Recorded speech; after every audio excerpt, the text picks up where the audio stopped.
আমাদের জননী প্রধানমন্ত্রী শেখ হাসিনা আজকে ঘোষণা দিয়েছেন, দাড়িওয়ালা টুপিওয়ালা মানুষ দেখে কেউ আশেপাশে মন্তব্য করবেন না। এই দাড়ি টুপি কি আমির হামজার? রাসূলের? কার? মানে রাসূলের প্রতি সম্মান দেখিয়েছেন। ওনার জীবনে যদি কিছু কবুল না হয়, অন্তত এই কথাটা কবুল হবে। এ পৃথিবীর সবচাইতে বড় স্বৈরাচারী ফেরাউনের পরে এই হাসিনা।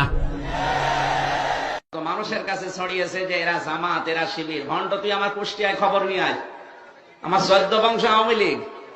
16 কোটি মানুষের জননী প্রধানমন্ত্রী শেখ হাসিনা যে স্বপ্ন দেখেছে, এটা বাস্তবায়নের জন্য যে কাজ করবে না, সে যে দলের লোক হয় হোক, ও জাহান্নামে যাবে। আমি ওপেন বলছি, বাংলাদেশ জামাত ইসলামীতে আমি যোগ দিয়েছি। আমি করি এই কারণ আমি দেখি এই দেশ চালানোর মতো সৎ এবং যোগ্যতা সম্পন্ন সব সেক্টর।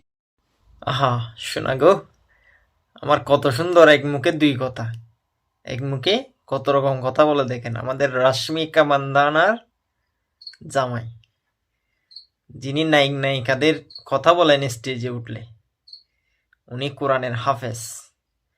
তো যাই হোক, উনি এক মুখে কত কথা, দেখেন ক্ষমতা